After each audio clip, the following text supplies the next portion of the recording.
Welcome traders and investors. My name's Nandis. I'm the founder of Dalrymple Trading. It's Tuesday, the 16th of September 2025.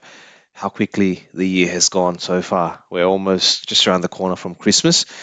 Hey, look, I really want to call out you guys watching my channel. It means a lot to me. I know there's a lot of channels out there that show financial information, but it means a lot that you guys are actually tuning in and checking out, my commentary. More importantly, I'm hoping that you guys actually do get something out of it as well for your learning and development. I certainly do get, my own knowledge and areas that I could obviously better improve in the way that I present these videos. So just want to thank you once again. So moving straight on to the charts today, we're looking at the S&P 500 to start off with. So what we saw is a rally back up to that 6620 level, and we're just consolidating at that level and finding resistance. So my overall take on this is we're in the middle of a raging bull market here on the S&P 500.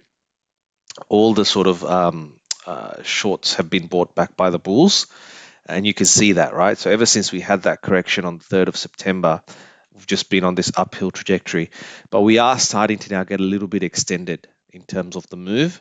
So I'm a little bit cautious at this level purely because we've had this big movement from the start of September up to now. And, the way markets work is we do see corrections that happen, such as this one here. If you look at, overnight trading here on Saturday, we just fell. What I mean by Saturday, that's Sydney time. When it fell down to this 6460 level and then went up back again. So you could see such a correction again. I'm not saying it's going to happen, but those sort of events can be expected. Now, one thing to call out here is tomorrow with the FOMC. So generally with the FOMC, I'm not a huge fan of being in a trade within that period of time purely because of volatility. Now, volatility means the movement of prices up or down in a very short period of time. Whilst that is a good thing if you are a trader, it's one of those events that can really sort of stop you out, if that makes sense. You might enter a position and it goes against you and then it comes back against the way that you really want it to go, purely because when the Fed chairman is actually announcing the rates decision, prices can be very volatile at that point in time. So the way I generally like to trade is wait for things to settle down, and then a trend will be established, whether it's to the upside or to the downside. And then I'll just buy into that trend or sell into that trend depending on how I, see the price action at that point in time. So my view is, personally, I like to stay out of the markets during the announcement. And once the announcement's been made, the market has digested the news, then I'm sort of going to build out my strategy from there onwards going forward. So at this moment, I'm not going to be trading this until I see what happens after the FOMC announcements. I'll be on the sidelines and then re-enter a position after that based on what the price action does do. The other thing I want to call out is the S&P is extremely overvalued from a historical sense. All-time valuation, similar to like the dot-com bubble in the early 2000s. So a correction will come at some point.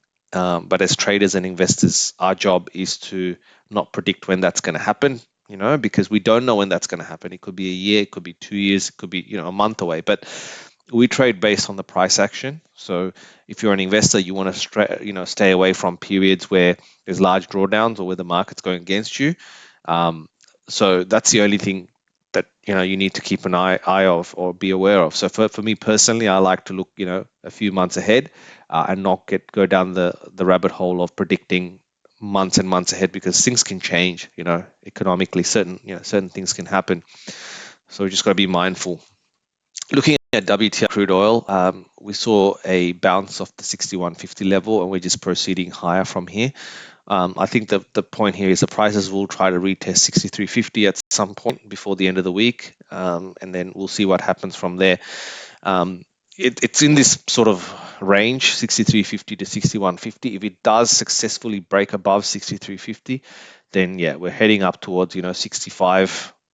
We'll probably go retest 65 because that's the next significant high on this chart, followed by 66. So if we can break above it, we're going to go above. If we're not, we're going to sort of come back down and then try to go back to 61.50 again. So it's in that range, and I guess the market's just waiting for more clarity. The crude oil market's waiting for more clarity around the geopolitical situation, along with the US interest rate announcement, because both of those have an impact on crude oil.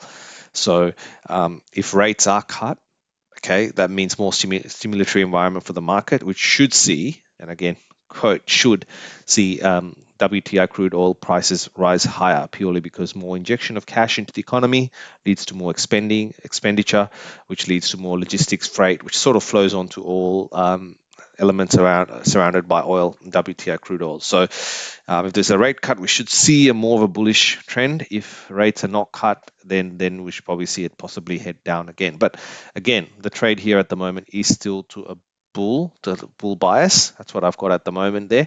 In my arrows, I can see a sort of coming back into the range and pushing higher. That's sort of the short-term projection that I've got for WTI crude oil.